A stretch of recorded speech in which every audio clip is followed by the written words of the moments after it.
It's nice to see some of your faces um, who have been at the events of the last couple days. So the sound is muted a little. Is that what you're saying, you all? Is my sound a little bit soft?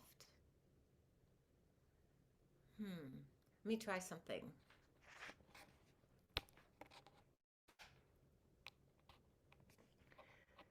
I'm up at Jack's and I don't have my AirPods. So, but usually this has been working the last couple days of teaching.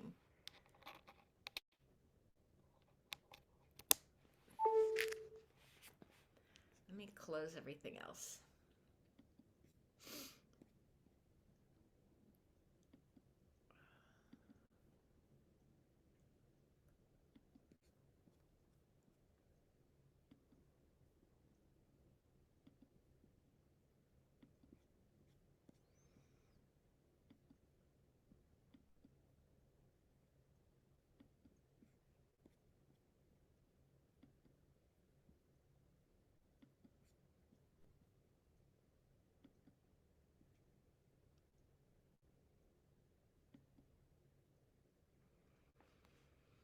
Is this any better? Would you give me a thumbs up if it's better?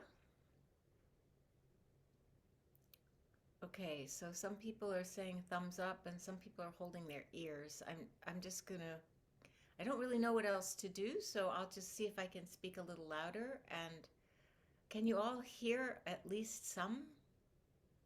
Yes. Okay. I don't know what this is, but everything else is turned off. So welcome again to Sunday Morning Sitting Group. Today is Boxing Day. I got hugs and kisses from a friend in London, and Boxing Day, Boxing Day hugs and kisses. And today is also the first day of Kwanzaa for people who celebrate Kwanzaa.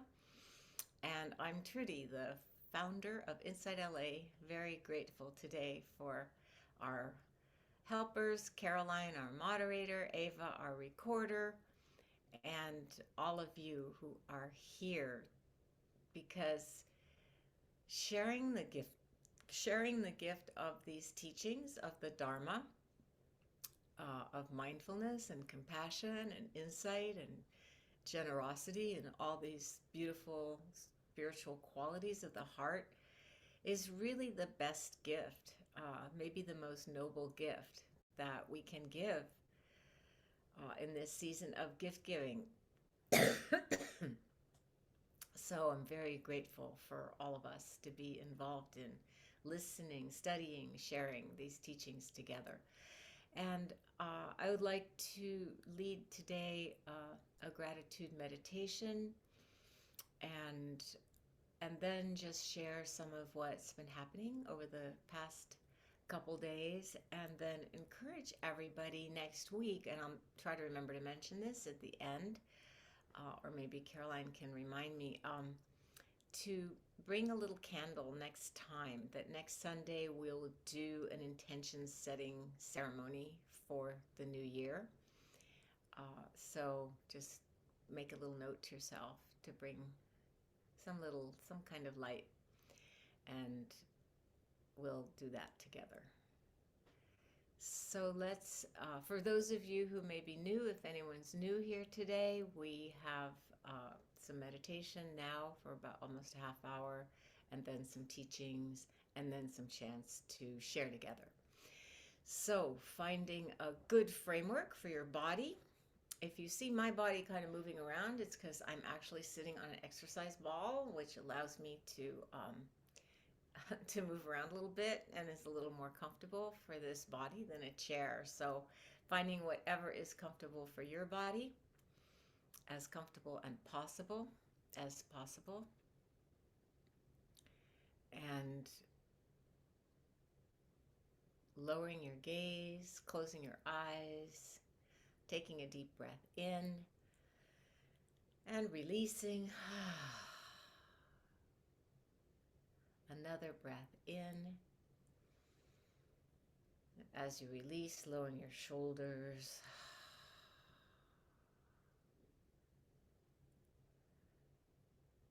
Breathing in into this moment, breathing out into this one.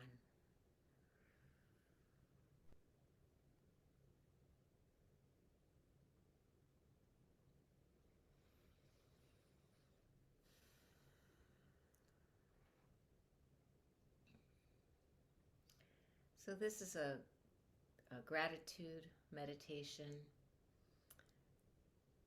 in the spirit of these holidays.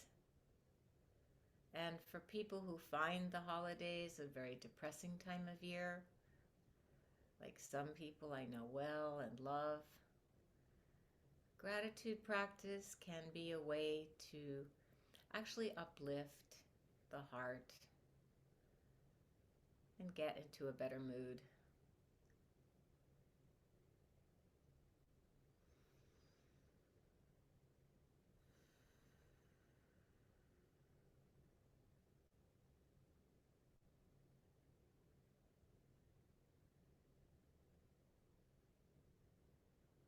And just breathing in to the belly, feeling it expand as you breathe in and gently contract as you breathe out.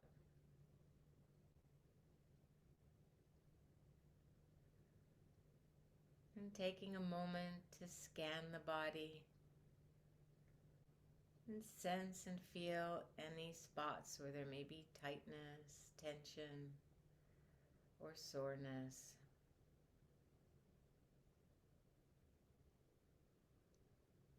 Just breathing in the warm, oxygenated breath into those areas of the body.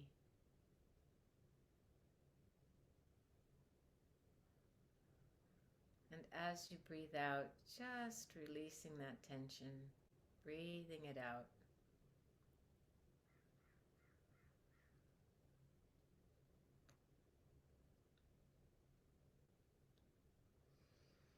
And now notice any worries or any kind of irritability or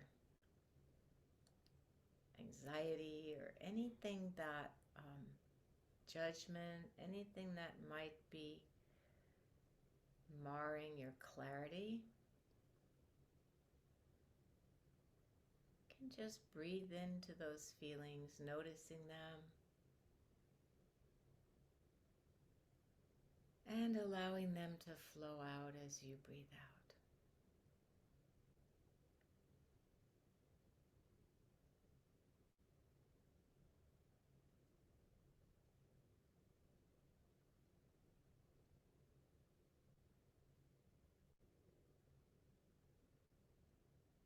Releasing anything that came before this moment and anything that may follow.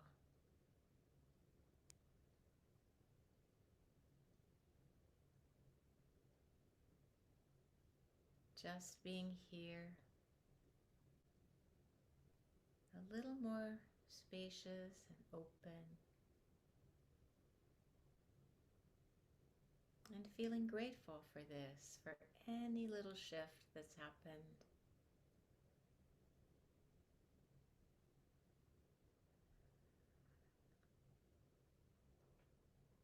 As we sit here, just being here together.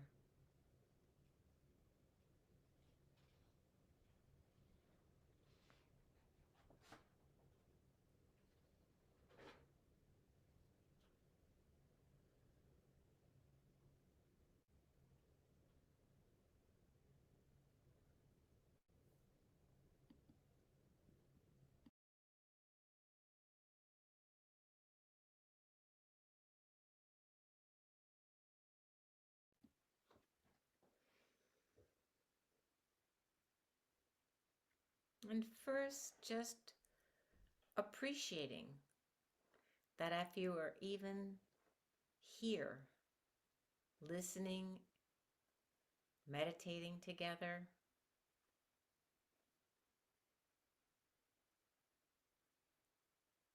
just appreciating some already wondrous gifts. The gift of this precious human birth,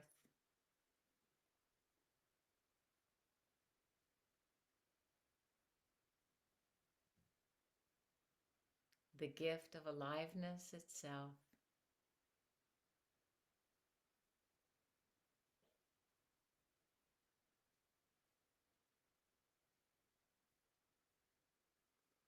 No matter what kind of upbringing life had in store for you, someone fed you, changed your diaper, bathed you,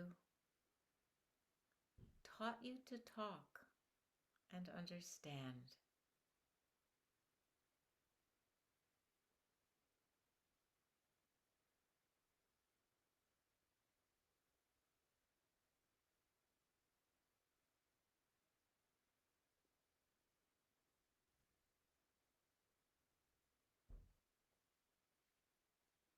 And most of us here have the gift of some hearing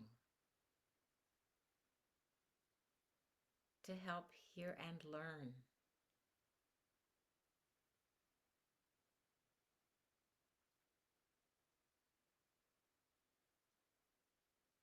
Whether it's the sound of my voice, the sound of your own breath flowing in and flowing out, or the sounds of life around you, just noticing this gift of hearing.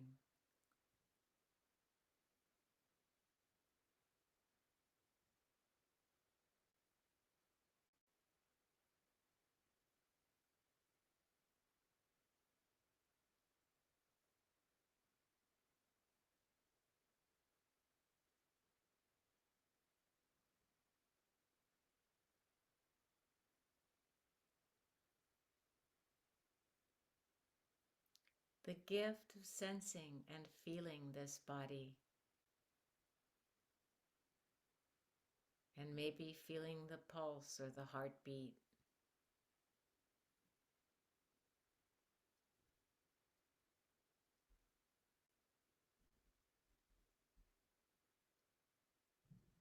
Streaming the life-giving blood to all the cells in the body.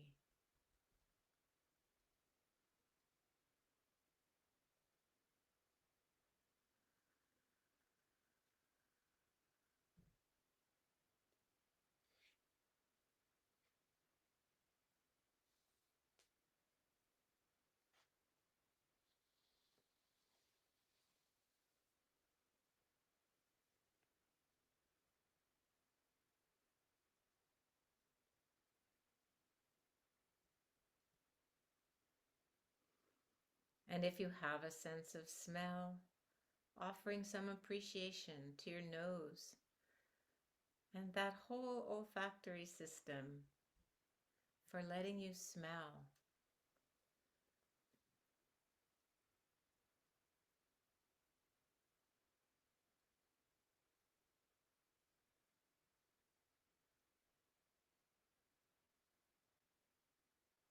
Smell helps taste the food.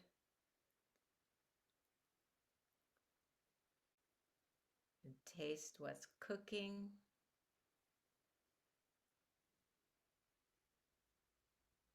To smell a new baby.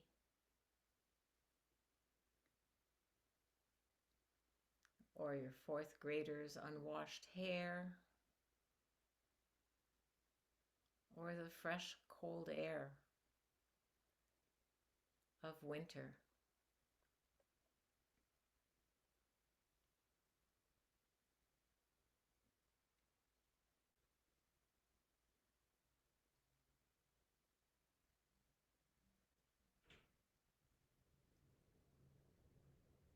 And grateful for the sense of taste, for the tongue and taste buds that can taste all the yummy food, cookies, desserts of this holiday. Grateful for your lips that can kiss people you love and your pets.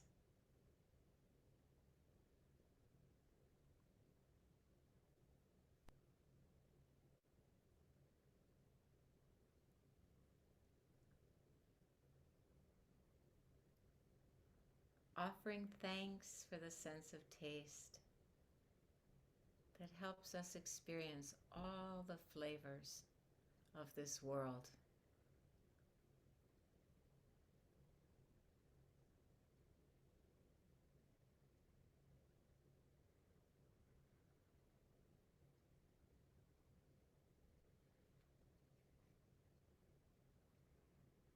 And now noticing the sensation of your skin, the sensations of touch of the clothing against the skin, the temperature of the air,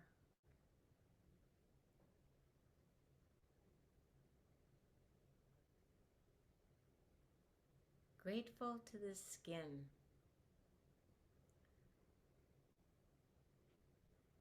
that senses and feels the textures of life. A breeze, a squeeze,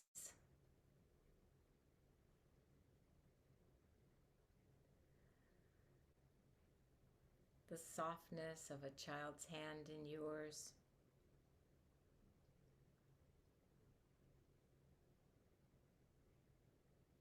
the sense of heat and cold,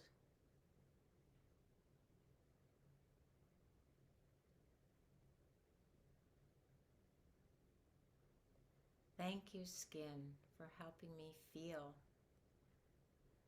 my life.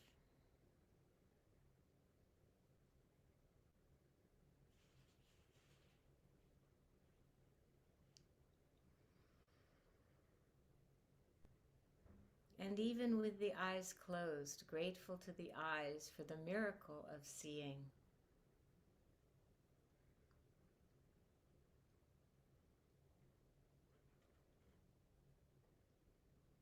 Of seeing ourselves, of seeing each other, of seeing the beauty in this world.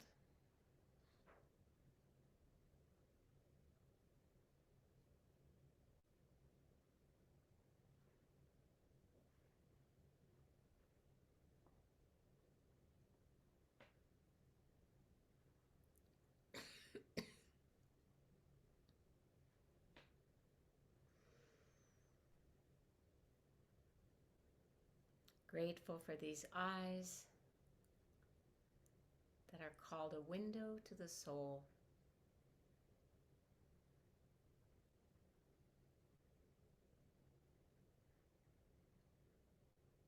And for the inner seeing and perception that we call insight.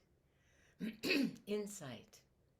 And that doesn't depend on external vision.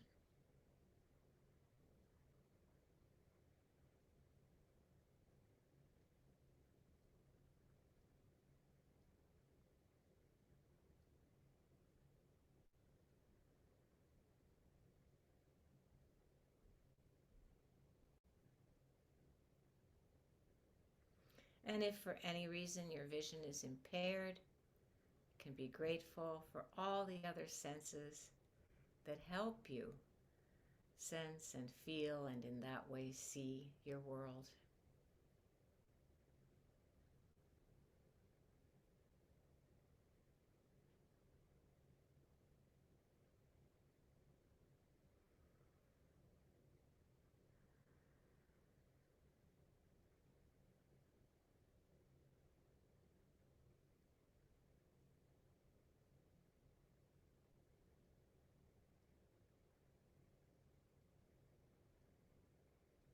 And just appreciating all the senses.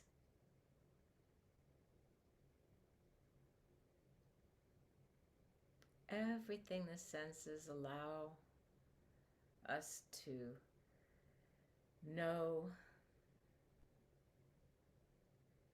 to keep us safe and healthy.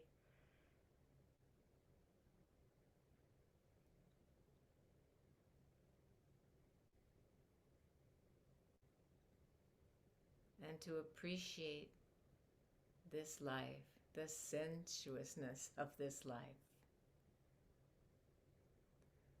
felt sense of living and being life in the form of you.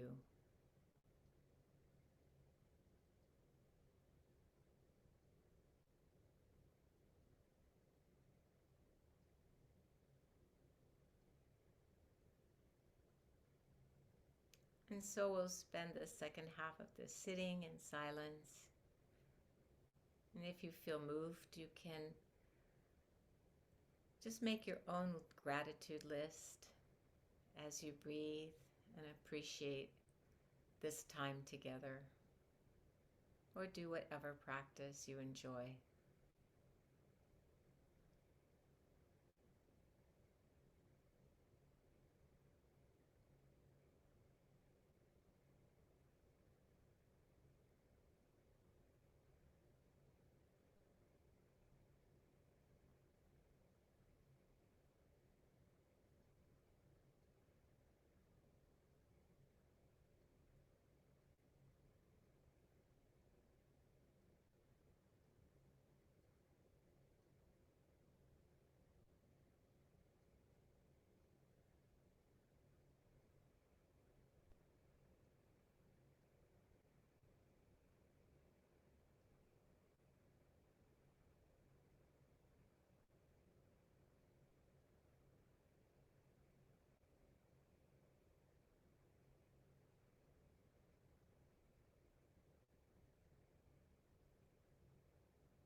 And in these last few minutes of our sit together, or our lie down, or our stand up, of our meditation together, just offering gratitude for your own spirit of kindness and generosity, for your own dedication and devotion that created the space and the possibility and the actuality for you to be meditating right now, just appreciating these qualities in yourself, the dedication, the kindness, the self-compassion, the generosity for taking this time just for you, offering this to yourself.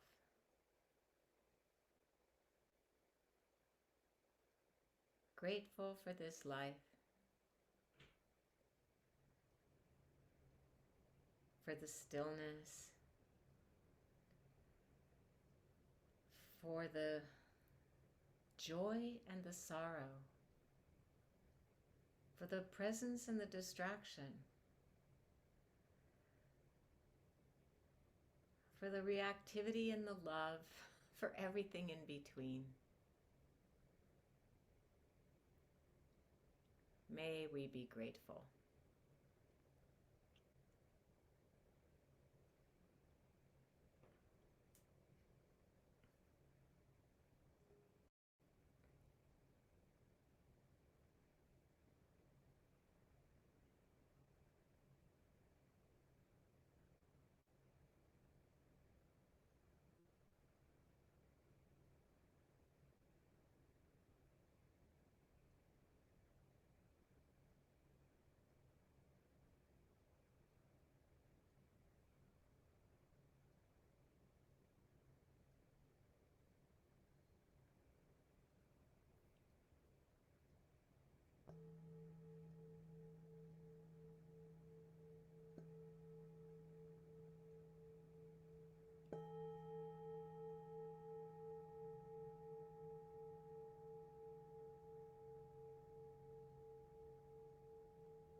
So again, I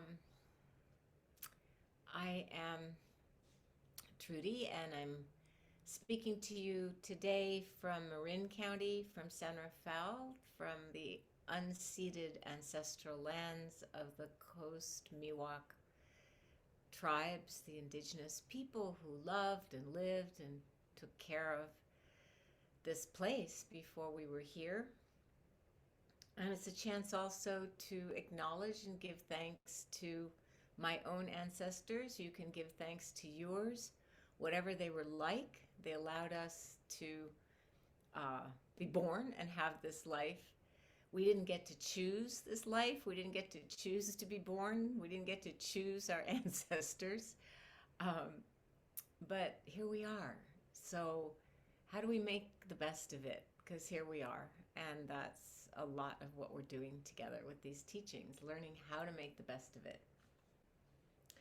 So today, I mentioned today is the first day of Kwanzaa, and I'm going to share with you some of the things that have happened in the last few days. But I just want to acknowledge Kwanzaa and to say I have not personally celebrated Kwanzaa. I try to celebrate a little bit of all of the holidays, but there are lots of them. And but I have learned about it, and I want to share some of what I learned because it's very cool. Kwanzaa, it is held each year from December 26th to January 1st. And it's a time to honor the ancestral roots of African American culture. And it's honored through family activities, community activities, derived from traditions and practices that come from Africa and uh, have been and are being maintained through the diaspora of people of African descent. And each day of the Kwanzaa celebration, it has, these 7 days, just like, well, Hanukkah has 8 days, is dedicated to one of seven paramis that we would say in the Buddhist tradition, these spiritual strengths that are different elaborations of them are really at the heart of every great spiritual tradition. And so each day of the festival is dedicated to one of these principles, and I'll read them to you.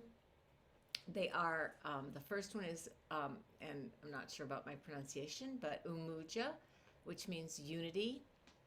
Two is Kujichagulia, self-determination. And we can look at these as in our own practice too, right? Ujima, collective work and responsibility. Ujama, cooperative economics. That's our dana to each other and to our world. Nia, purpose. Gumba, creativity. And Imani, faith. And this is a holiday that was created I was already an adult, right? A young adult, in 1966. Some of you weren't even born yet, but it was created by somebody called Maulana Ron Karenga.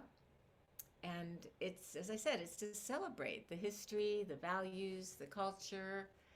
I don't know what, something just flipped. So you can flip it back with your own the view in your upper right hand corner. And Kwanzaa, the concepts of Kwanzaa, those words are in the Swahili language, and it's one of the most widely spoken languages in Africa. So that's why the principles are said in Swahili. And it's just rooted in, like all of these solstice traditions, ours are rooted in the solstice, the darkening and then the brightening of the light. And this one is actually rooted in, it's more of a harvest tradition. It's called a first fruit celebration, which are found throughout cultures in Africa, I guess both ancient and modern times.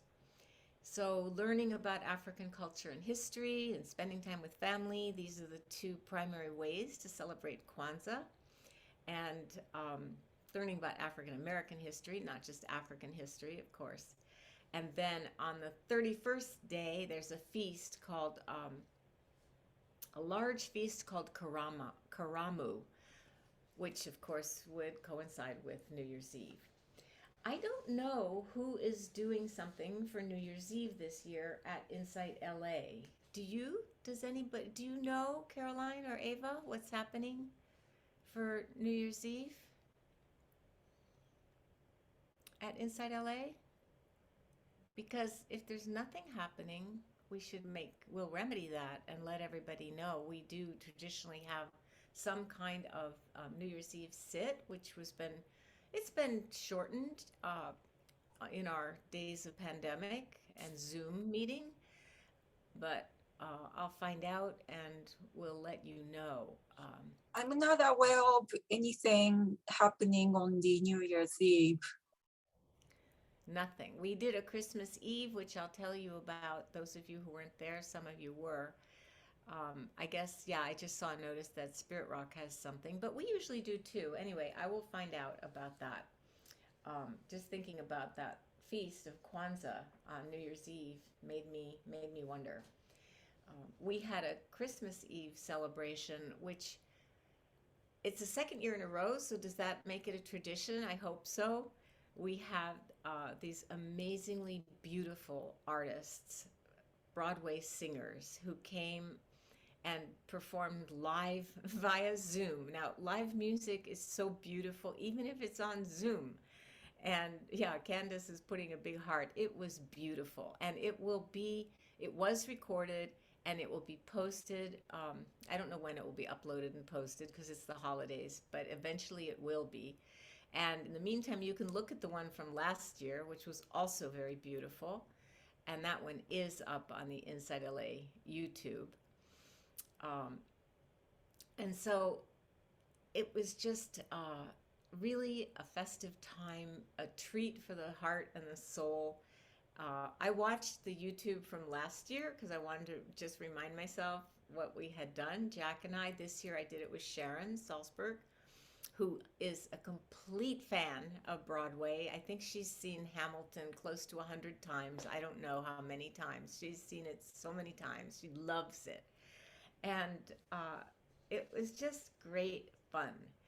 And so I encourage you, look at the YouTube from last year in the meantime, if you want to just have a little, holiday sparkle, if you're feeling you could use that right about now. And then yesterday, I felt really privileged to, once again, second year in a row, be part of a gathering called HOPE, which I can never remember what that acronym stands for. Healing Ourselves Through Present Experience. Wait, I did remember. So don't tell yourself you can never do something because you can. Healing Ourselves Through Present Experience is the name of that group. And I guess it meets once a month through InsightLA, and it's designed for people who have experienced deep suffering in this life, and especially people who have lost a loved one who has died by suicide. It's a weekly group, Katie? Okay, I thought Brian said next month, but maybe. Oh, okay, it's a weekly group. Wow, thank you. That's even more beautiful that it's available every week. And it was originally designed for people who had lost a loved one who may have died by suicide or who are contemplating taking their own lives because they're just in such deep suffering. But I noticed that at least yesterday, joined by lots of people with all different kinds of deep suffering. And I told the story of years ago, right after my divorce, and there had been some tragedy in my life, and I went to a one act play about the writer Pearl Buck, um, who spent a lot of time in China. She wrote many books, the most famous one being The Good Earth. She had a daughter who was born with a severe condition. She had a lot of suffering in her life. And the actress who was playing Pearl Buck was going through these scenes, and she was wonderful. But then about halfway through the play, she sat down and she sat on the edge of the stage and just letting her legs dangle down the side of the stage. It was a small theater. I was living in New Mexico at the time, being the resident teacher for the Santa Fe Vipassana group. This was in Santa Fe. So she's just sitting there dangling her legs down the side of the stage, and she said, there are two kinds of people in this world. People who have experienced deep suffering in their lives, and people whose lives haven't brought them to that experience. And listening to her say that, I just burst into tears because I felt how true it was that I had plenty of wonderful friends whose lives just had not brought them into contact with deep suffering. And then I had myself and a few others that I knew who had experienced really deep suffering in this life. And it can be isolating if you are grieving, mourning, in any kind of deep suffering, whether through your own past trauma or through something, like my loss of Katie J and Gabriel a month ago, right before Thanksgiving, that I talked to you about, my beloved humanitarian friends who founded IACT. But when you're in a moment of deep suffering, it's very isolating. You can feel alone and set apart. You can feel that the rest of the world is, clinking glasses and chatting and having holiday cheer while you are just in pain that feels unbearable sometimes. So I felt the reason I felt honored to be with this group is that that kind of suffering and people who are willing to acknowledge it and come together and try to, um, in a sense, counteract that sense of isolation that can come with that kind of suffering. Um, People, and many of you are have had this in your lives, or and it's part of what brings us to the meditation practice very often. Um, you know, when you've had this kind of suffering in your life, you are called to question the meaning of life, the value of life. Like Suleiman said at the celebration of life for Katie J. and Gabriel, one of the refugees who spoke. And he talked about being born in the Darfuri refugee camp and how, as a kid, he didn't see any reason for him to exist or any value or meaning that his life had in the world. When you are experiencing feelings like that, no matter what age you may be, and they can come at any age, um, then it actually kind of forces you to examine, like, what is the meaning and purpose of life. It drives you into these existential questions that actually fuel our Dharma practice. And I was telling a young man from Costa Rica who joined yesterday, he through Duncan Trussell's podcast. And if those of you who don't, I want to give a shout out briefly for Duncan. For those of you who may not know his podcast, called the Duncan Trussell Family Hour. Duncan is a wonderful comedian who is also a deep dude who is not afraid to talk about deep suffering and existential questions of life. In fact, his podcast was the basis for the Midnight Gospel series, which I always point you to episode 4, where I get to be Trudy, the love barbarian. Anyway, I was saying to this young man who loved the Midnight Gospel and had one of the characters tattooed on his arm, I was just saying to him that my first teacher used to tell us a good situation is a bad situation. And a bad situation is a good situation. And what did he mean by that? I think you can intuitively guess that it's like when everything's peaches and cream and the sun is out and everything's just, coming up roses in your life, to offer a few cliches about that it's not so compelling to sit on your cushion and meditate necessarily.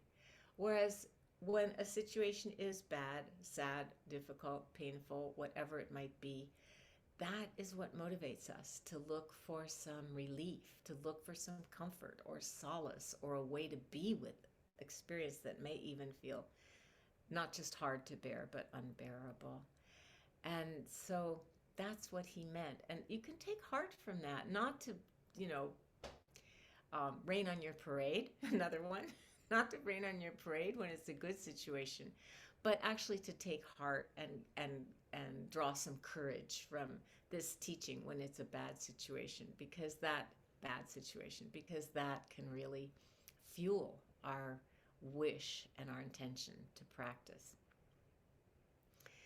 And of course, once we practice and develop more and more equanimity, we stop dividing the world so much into good and bad and seeing it so dualistically all the time. We become more able, it's possible to become more able to actually just be with the flavor of each moment's experience without having to label it good or bad. It might feel good or feel bad, but then it just becomes the landscape of your life, the ups and downs, the goods, the bads, the joys, the sorrows. And through living long enough, or as I've said, going into long retreat, you get to see the cycles and the patterns of this arising and passing away of good and bad and pleasure and pain, all the worldly winds of gain and loss and fame and disrepute and all of these things that shift and change throughout our lives. And it brings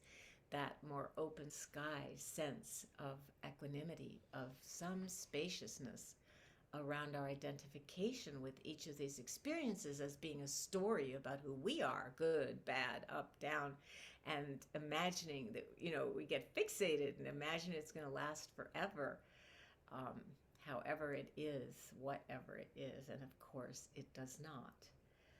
Um, and one of the things that I talked about yesterday that was very poignant to me was I had read, I was reading a book called No Time to Say Goodbye, a book about a book that was written by a woman who lost her husband to suicide, intended for people who are in the same situation. And she was talking about how the first time she went to a group, because she was desperate, it was a month after her husband had died, and she went to a group for people who are survivors of loved ones, friends who have taken their lives. That she walked in, and it was before the group had started, and people were kind of chatting, and they all looked sort of normal and cheerful, and she just felt so horrible that she turned around and started to walk out. And then the group leader spotted her and came over and said to her, "Please stay with us." And that phrase, when I read it in the book, another bursting into tears. Yes, it brought tears, because I thought, this is what we need, each one of us, from ourselves and from each other. Stay with me. Stay with me. Don't abandon me. And it can be the most trivial abandonment, like I just was having this quiet sit with you all after leading the gratitude part of the meditation. And then I don't know what happened. A thought swooped in and I was off for a moment. And it could be that level of momentary abandonment of oneself, or the abandonment of oneself that comes when we actually engage in self-harm or destructive things that we know aren't good for us, right? Unhealthy habits and so on. Our addictions and things like that. So just that phrase, "please stay with me," just felt to me like, please stay with us is what he actually said. But please stay with me. Please stay with you. Let's stay with each other in our moments of gladness and our moments of sadness, because that is the single most healing thing we can do for each other. And I really learned this as a psychotherapist. When I was a young psychotherapist, I didn't have that much confidence. I was new at it. And sometimes somebody would come with some huge trauma in their life. I remember one young woman came, her brother had died in a car accident, and he was the sort of only person to whom she was close in her family. And I didn't know what to say or do. Her name was Abby. And I just remember I just sat there quietly and felt her sadness. And I remember a tear or two came down my own cheeks. And she thanked me. And she said, "Thank you for just being with me, staying with me," right? And I didn't have to say anything is the point. I didn't need to say anything. She didn't need me. I think she was grateful that I didn't say anything, because so often people, in our attempts to be comforting to people, it's really easy to say the wrong thing instead of just being willing to be present with whatever pain is happening. I know from myself, I have often too much zeal to fix or do or repair or help. And sometimes just staying with the person is the most powerful, beautiful gesture that we can make. We don't have to know what to say necessarily. And that is a form of what the Buddha called noble friendship. Why noble? He was talking about spiritual friendship. And how did he define spiritual friendship? He called it friendship with the beautiful, friendship with the lovely, friendship with the goodness, these paramis, these qualities of the heart, friendship that we're drawn to people who have these kinds of qualities in their hearts, right? People who we sense to be kind and warm and friendly and open-hearted. Um, I've been saying recently, that's the contagion we want. Ram Dass talked about it uh, in one of the talks that they played at the recent retreat that Jack and I co-led in his memory. And he talked about how, I'm paraphrasing, of course, but he said there's so many gruesome examples of the ugliness of humanity that we can hear practically every day in the news. But it takes a conscious decision, an intention to focus, to turn our hearts toward the goodness, um, I noticed the Washington Post now sends out this part called The Optimist with uplifting stories from just people who've done good things for other people. It's really nice to read, actually. Years and years ago, it was 1985, I visited mainland China and did a pilgrimage there to ancient Zen temples for a month with my Korean Zen teacher, my first Zen teacher, and my husband, my former husband. And I remember reading the Chinese newspaper, the People's Daily, it was called. And maybe it still is, I don't know, but that's what it was called back then. And the newspaper in China was the exact opposite of our newspaper. The entire newspaper was these kind of uplifting stories, comrade so-and-so lifted a tractor off of somebody in the field and, was being celebrated in the newspaper.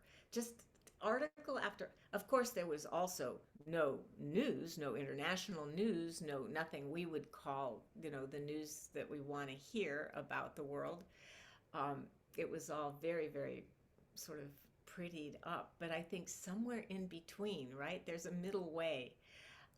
And that's what we want for our hearts, not to be like trying to paste a smiley face on every experience and deny the suffering, the deep suffering in our world, but also not to drown in it, and to make an effort to turn our hearts toward that which is friendship with the lovely, with the beautiful, so that we can infect each other with this goodness virus and support each other, because life is hard right now.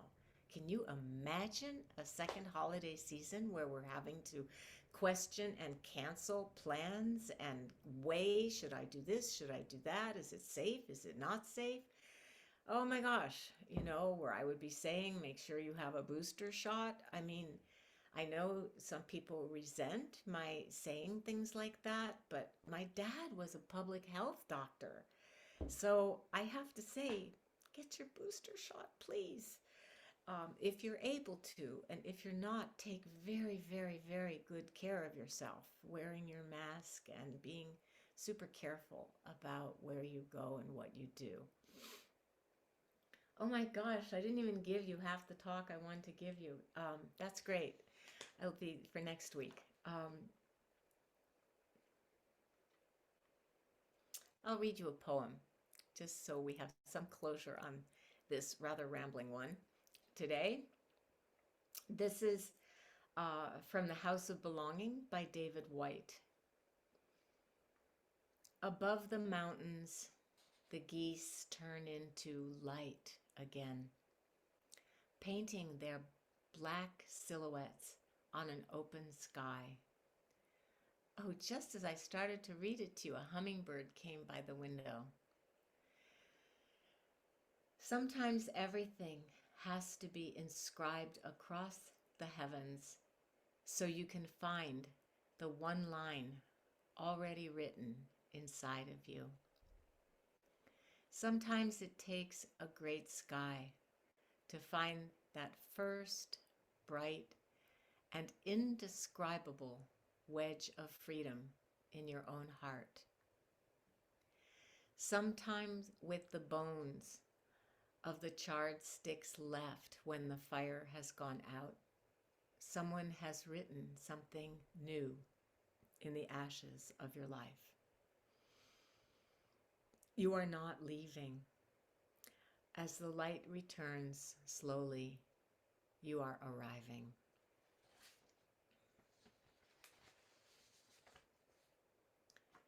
I paraphrased a tiny bit at the end.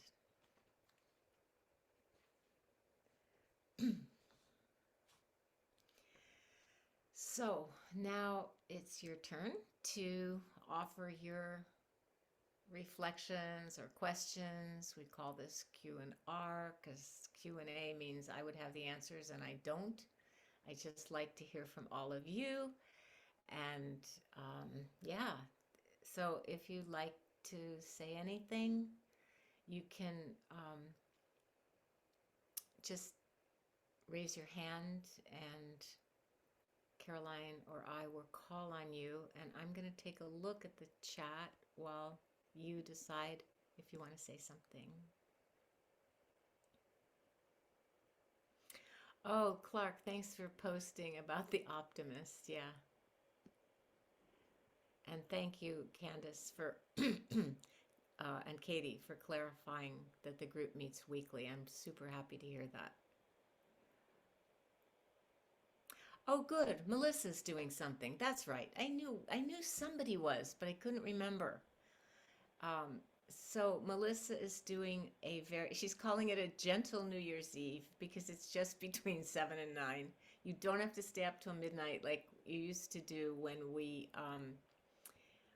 practiced in person at Olympia, at our Olympic Center.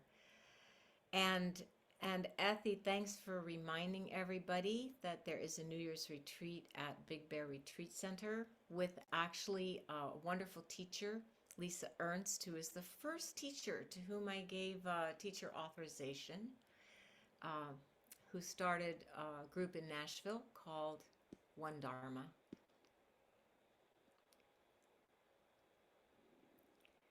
So is anybody wanting to say, and oh, there you are, Caroline, hi. Is anybody wanting to say anything?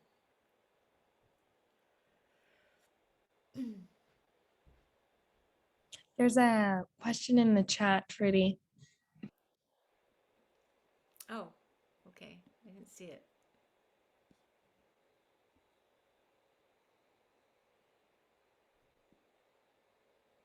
Okay. Yeah, put the New Year's sit in the chat, please. Either Caroline or Ava. So Liz's question is how to work with fear. It's interesting because fear isn't talked about so much in the classic texts, which I always wondered about because I was a person with lots of fears. I think I still am. I just don't let them be in charge of my life anymore. I can't stand it when Jack goes out to run at night in the dark. And he's like, what do you think is going to happen to me? I think, is this because I'm a woman and, the dark is a time when you have to be extra careful, or I don't know what it is, but how do you work with fear? So in the texts, fear is actually lumped in with aversion. That is to say, aversion to experience, not wanting certain experiences. And at first that sort of annoyed me, and I thought, wait a minute, fear is a thing unto itself. Why did the Buddha lump it in there? If the Buddha did, it was maybe later commentators. We're often not exactly sure. And it became a kind of koan that I reflected on. So why is fear considered a form of aversion? And then I realized, oh, because fear is usually about something we don't want to happen. I don't want Jack to fall down and hurt himself running at night, right? So that's a fear. Um, and he's like, well, I have my phone with me. I was like, yeah, but what if it skitters out of your hand and you can't reach it and you broke your ankle? Okay, that's fear about what might happen. Which means it's something I don't want to have happen. And we could talk about the fear of COVID the same way. I have a friend who got COVID recently, and fortunately, he did not get too ill. He was vaccinated, and he said he was almost relieved, finally. This thing that he had been afraid of for almost 2 years, it finally happened, and because it wasn't as bad as it could have been, of course, he was able to feel the almost relief that it had happened. Whatever the fear may be, it's usually fear about something that has not really happened yet. Even my mom, when she had metastatic cancer from, I'm completely blocking, melanoma. Even my mom, when she was in that situation, she would get a new tumor somewhere and get scared, of course. And she would go to her oncologist, and he was the sweetest guy, and he would give her a big smile and say, oh, don't worry, that's just the cancer.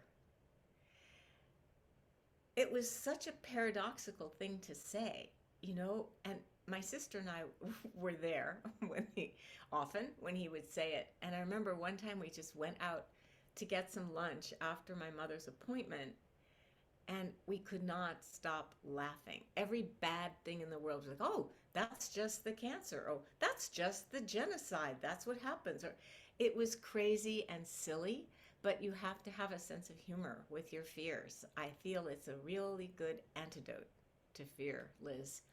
And then there's always that Mark Twain quote, which I may not be remembering exactly, where he says, some of the things I was most afraid of, some of the most awful things in my life never happened. No, that's not how it goes. It's better than that. No, he says, see, this is why I can't tell jokes. I forget the sequence. I'm so sorry. He said, some of the worst things that I can't remember. Can somebody find the quote? It's everywhere on the internet. Just find it and post it, because it's a great quote about fear. It is really helpful. And I'm not saying it to diminish or dismiss what it's like to be in intense fear. It's a terribly unpleasant feeling. But now I'm going to ask you, Liz, since nobody else has their hands up, what is prompting your question about fear? If you're willing to say. Yeah. Unmute yourself and say. I live alone. My friends and family are not close by. Are you hearing me at all? I can hear you perfectly, but I can't see you for some reason. Like usually I Okay. can see the person who's speaking, and instead I'm seeing myself. Oh, there you are. Okay, good. Hi. I live alone. My friends and family, I live in Marin. My friends and family are in Berkeley. A lot of them are sick and old, so I don't have a lot of help. And the prognosis is that almost everybody's going to get Omicron. And it's scary. It's very frightening. If you've been reading lately, which I'm sure you have, boosters and vaccinations are not preventing people from getting Omicron. So they expect most people to get it. And I didn't go to my family celebration was canceled, thank God, because people were coming in from Mexico. Some people hadn't had their boosters. I live in senior housing, and a bunch of people went out to dinner, and I would not go, which was smart. And so it's very hard. Yeah. It's very hard. And I'm frightened. It's smart, but it's sad to miss out. Yes. But I am scared. And I think it would be nuts not to be scared. Seriously. Well, it's really, I thank you for your honesty. I think lots of us are scared about it. And I will say that while the vaccinations and booster we know will not prevent everybody from getting Omicron, we do Mhm. know that it can really prevent serious illness. That's true. And I have a friend in his 80s who had COVID before, and it was the same thing. He had some flu symptoms, but nothing that would even remotely send him to the hospital or anything Yeah. like that. Yeah. Well, I'm 82, but as careful as I can be. Yeah, and Uh, the good news of living in senior housing is that you're not alone. no, I live in I live in Rotary Manor in Marin, and it's fabulous. Yeah, I Uh, don't know where that is, but you know what I mean? You're not isolated in a room no, somewhere where nobody knows if you're alive or no, dead. no, no, Then that should really, I think support and company helps with fear. of course. But I see that certain people around me are not taking precautions. And That's really their choice, and it's painful not to be able to control other people's choices. yeah, Really, but it can affect everybody that I'm living with. So it's I hard to watch. It's it, hard to watch. Yeah, it is. It is. It's hard to watch. It can be infuriating to watch and yeah, frustrating and which from this perspective is all grist for the reactivity practice mill, right? All grist for the mill of seeing, okay, this is what's coming up for me right now. How can I be with it? How can I yeah. be with this fear? And just taking a moment, Liz, where is it in your body?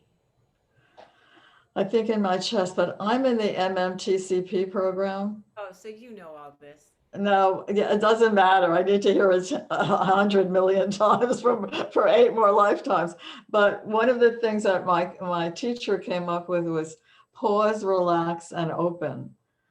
So I had a meltdown the other night in the middle of the night, and I practiced. Well, of course, I always do loving kindness practice, and which is my go-to practice. But pause, relax, and open really, really helped me. Good. Yeah, and I'm practicing. But I think my personal feeling is if you're not afraid, there's something wrong. I mean, there's times to feel fear and to work with it and to act on it.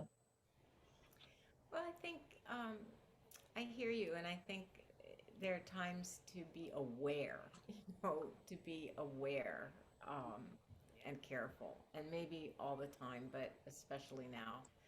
I want to thank you for your honesty and openness, Liz. And thank you for being here, Trudy. It's wonderful to have you Thank on you. Sunday morning. Thank you. So Katie has her hand up. Or Rick can go before me. I don't Mine's quick. I don't Rick see Berger. And what then I there's me. saw you before. Oh, I I thought, can't see you now. okay. Either way, it could be quick. Whoa. Or yeah. I didn't know if you Sally Desmond Tutu passed away today. And I was wondering if you had read his book. Is he the one that wrote the Book of Joy with the Dalai Lama? Yes. And so I guess I was going to ask for just a brief, like if there was I haven't read the book and now of course I want to go buy it, but if there was like a quick memory that the two of them, and the only reason I was wanting that, actually, this sounds pretty weird, but yeah, I have a very conservative in-laws that aren't very open to other religions, but I just love, I think Dalai Lama's Buddhist and I think he was Christian. So please Anglican. turn down. Sorry Yeah. about my volume, guys. It says, please turn down my volume. Anyway, I just didn't know if there was, I don't know, something mindful of the two or something just to kind of in his memory. Yeah, and it might be a good book to give your relatives too, to see, oh, here's two great leaders of their respective faiths just having a good time together. They're not trying to match doctrines or philosophies. They're just enjoying each other's company in their full humanity. So I think, that could be a good gift for your relatives. And I think that the message of that book that I would share, the overarching method, and thank you so much for reminding me of um, Archbishop Tutu's passing, Katie. Our grandson is named after him, Desmond. Oh yeah. Subject you all to the video of him singing Jingle Bells, but he's 3 now, and yeah, his namesake passed away. And thank you so much. I think I read it and then just, it was so sad, actually. Very sad. It reminds me that His Holiness too will pass away someday. Mm, And mm, in the midst of these two people who were both of them old at that time already, of the when Doug Abrams did that book, they had both witnessed unspeakable atrocities and mm, suffering. The genocide in Tibet, the apartheid and violence of the South African regime, and they have both been spiritual beacons to their peoples during that time. And to see them just laughing and giggling and having fun together, to me and to all of us, is such a powerful teaching of how to hold opposites in the same heart and mm. how they can peacefully coexist in the same heart. Yeah, thank you for that. Thank you, Katie. So did Rick disappear? I don't think Rick has his hand up anymore. Oh, okay. Well, you can go ahead, Rick, and then I think Meredith has a question and then we'll wrap up. Yeah. Okay. Trudy, it was interesting as you were reading the poem, you noticed a hummingbird flying outside your window. Oh, yeah. Can you talk a bit about, I would have done the same thing and noted that, and then part of me would have chastised myself and said, Rick, don't find too many lessons in the arbitrary. Maybe it's not arbitrary. Can you speak to that at all? Taking the arbitrary and finding meaning to it. Is it arbitrary? That sort of discussion. What do you think, Rick? You know I'm always going to I know what I want to believe, but I'm not sure it's the truth. I, of course, want to believe these things are gifts, but I also wonder if that's egocentric.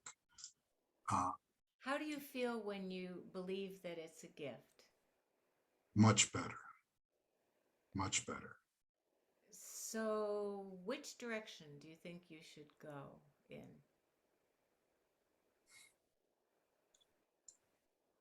I need to trust more whether feeling better at certain times served me in the long run.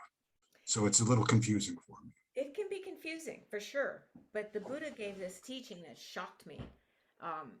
It was a teaching about plowing, because, it was an agrarian society, so a lot of the metaphors are about farming. And he was saying, if you have a field that's like full of rocks, and then you have a field that really would be pretty easy to plow, it doesn't have that many rocks. Like, which field do you think you should go and plow first? I wish I knew Or better. the hard one? Say again? The easy one or the hard one? I'm just not sure right now. Part of me wants to say the hard one, but Yeah, see, I was living in New England when I heard this teaching, so of course I thought the hard one, right? Use your energy to get those rocks out and then do the easy one after. No. He said, do the easy one. And my teacher, Kobun Chino, Soto Zen, Japanese monk, he had this beautiful teaching of, if you're at a crossroads and on one side there's a meadow with sunshine and flowers and summer breezes, and on the other side there's like a tangled dark sort of, there's a trail, but it goes through sort of a tangled dark thicket. Which way should you go? Now you already know the answer. I know what I hope to be the answer. I'm feeling some insecurity about it, but yes, you're helping. You're helping me. Yeah, so just, realize that joy exists for a reason. Happiness and sunshine exist for a reason. There's no harm in, that's what we would call a harmless desire. It's not a desire that's going to hurt you. It's a desire that's going to uplift and support you and give you strength. And that's really different from insisting on something. I insist that that hummingbird meant this or that. And it's interesting too, because this question of assigning meaning to events is a human need to find meaning in our life. From an ultimate meditative perspective, we can let all those meanings fall away and just be present with what is. But in our humanness, in our everyday life, we need to feel that there is meaning to what happens. You know, did the hummingbird appear because I was talking about geese turning into light at that moment? You know, I don't know that part. Was it lovely that it happened? Yes. And it was lovely to witness it happen. So thank you. And this has helped. You're welcome. Sure. Meredith. Hi, it's Hi. good to see you. I haven't been here for a while. And thank you for your talk. And thank you for talking about ancestors. You're I welcome. don't understand it, and gratefully, I don't feel compelled to understand it. But I draw some strength, some real strength from remembering my ancestors, mine, and then it gets bigger sometimes, you know, like all the ancestors. And I love that you reference the Native Americans who were here before us, and somehow some of them are still here. And I'm in a place where I came up against such a fear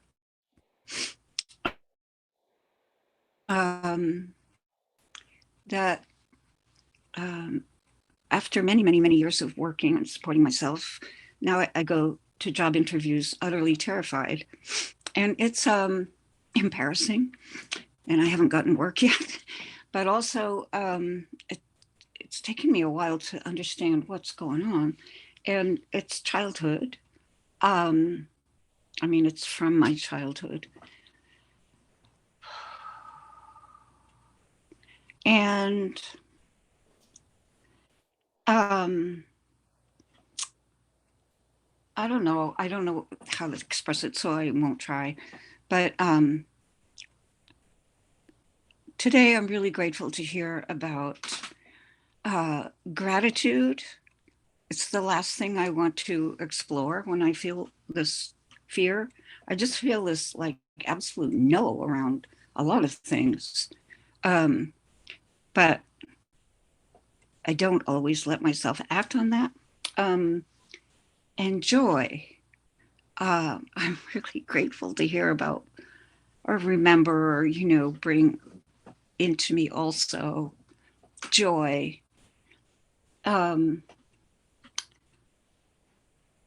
Because it